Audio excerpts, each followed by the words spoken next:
some people have described the Democratic Party as being the left wing of a two-headed bird.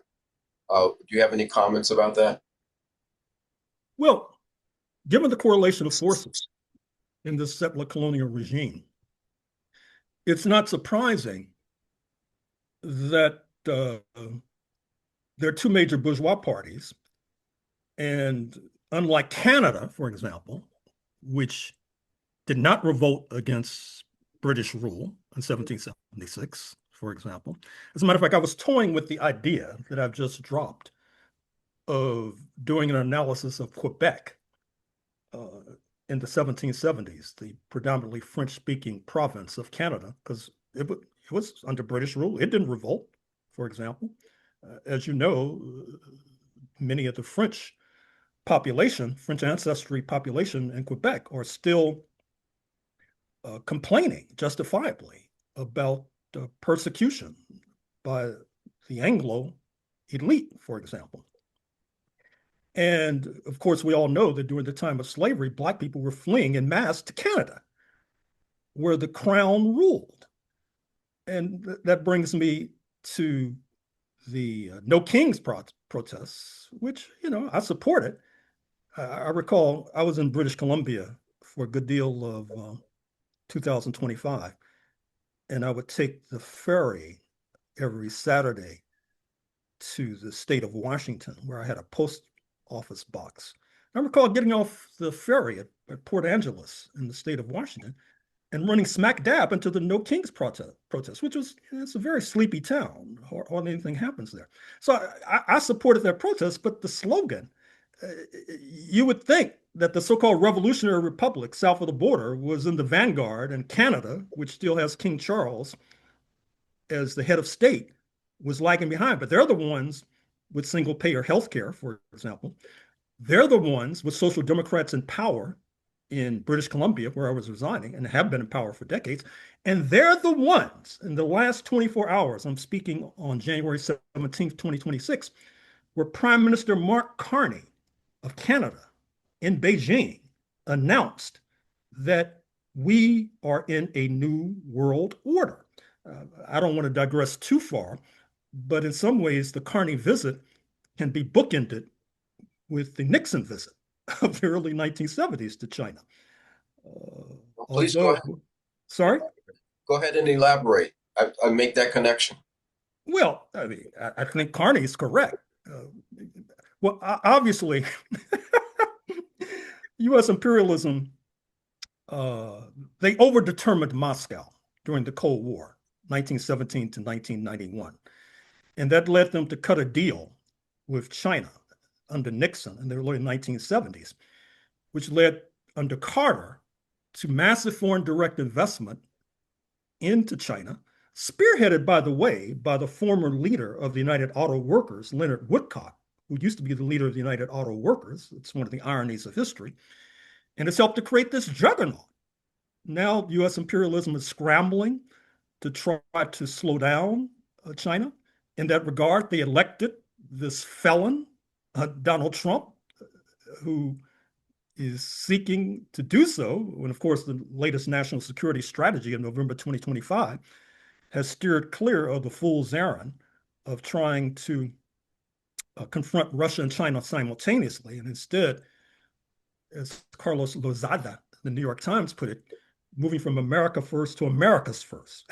That is to say, reference the decapitation of the leadership in Venezuela, the threats to Canada, which of course spurred Mark Carney's visit to China, the threats to Greenland, the threats to Panama, the threats to Cuba, etc. So that's the connection. But the point I was trying to make, to get back to the thread of your question, is that if you look historically at transformation, significant transformation in the United States of America, historically it's involved external events. I've argued in a number of books that the Haitian Revolution, 1791 to 1804, ignited a general crisis of the entire slave system that can only be resolved with its collapse, including in the United States of America. And I can elaborate on that if you're interested.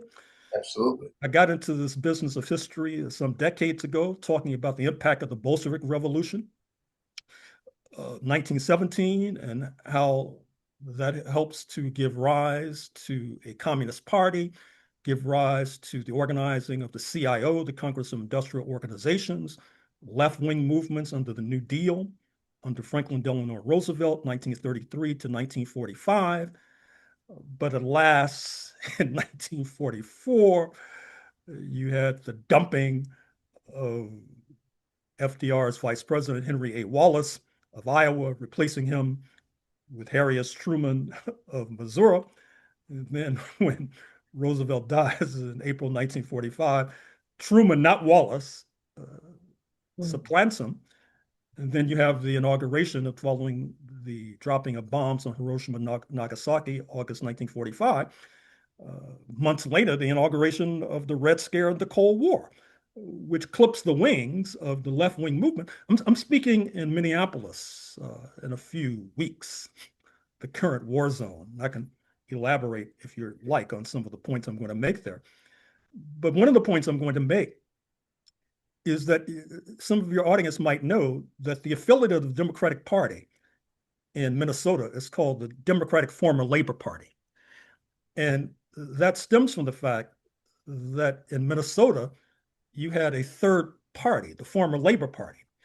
But as Wallace was being dumped in favor of Truman, the former Labor Party was being swallowed by the Democratic Party under the leadership of the drugstore cowboy himself, Hubert Horatio Humphrey, and becomes the Democratic Former Labor Party. And then they cut a deal with the Black leadership, particularly that of the NAACP, which to that point had been, with bumps in the road, close to those on the left, because after all, the left had significant purchase. Look at Paul Robeson, for example, the tallest tree in our forest. He was affiliated with the communists, not with the centrists, for example. So they cut the deal with NAACP. Humphrey's essential to this process, and to be fair, others as well. That leads to Du Bois, W.B. Du Bois, who had founded the NAACP in 1909, 1910, and had come back to that organization in 1944 as a sort of director of foreign affairs. He's purged in 1948. In return, there are these anti-Jim Crow concessions.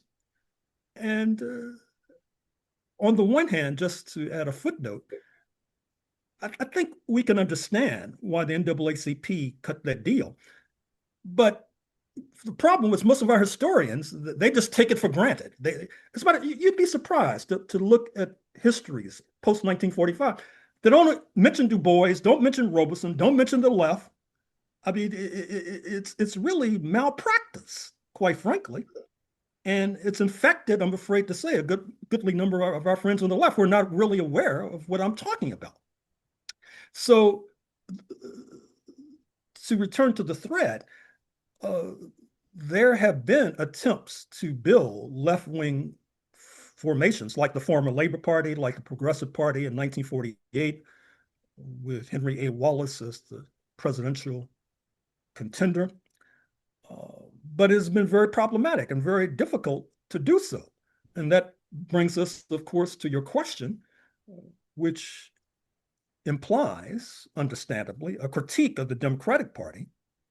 But I think it's important to understand why you make that critique and why others make that critique, because if you don't understand some of this history, well, then you'll end up where we began by saying, oh, if the Democrats would just come out for socialism, then Staten Island would vote for the Democrats, for example, which is the looniest idea since Looney Tunes. Thanks. I appreciate that. So we're going to go.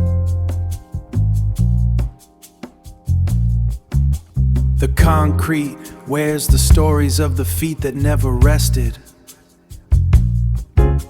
A social contract broken and a justice system tested. We're tracing lines in the dust where the giants used to stand, building up a blueprint for a long-awaited land. It's a rhythm in the marrow, it's a whisper in the wind, knowing where the struggle stops and where the truths begin.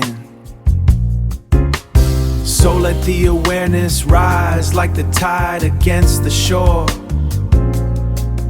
We aren't asking for a fragment, we are asking for the more. In the cadence of the collective, in the soul of the beat, we find the courage to stand up, even when we feel the heat, even when we feel the heat.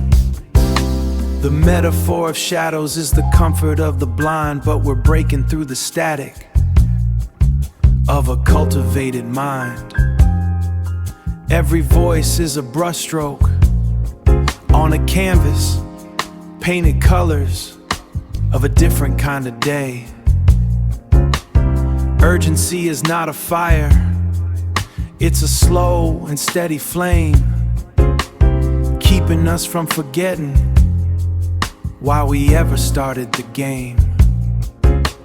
So let the awareness rise like the tide against the shore. We aren't asking for a fragment, we are asking for the more. In the cadence of the collective, in the soul of the beat, we find the courage to stand up, even when we feel the heat, even when we feel the heat. Metaphor in motion, urgency in the air.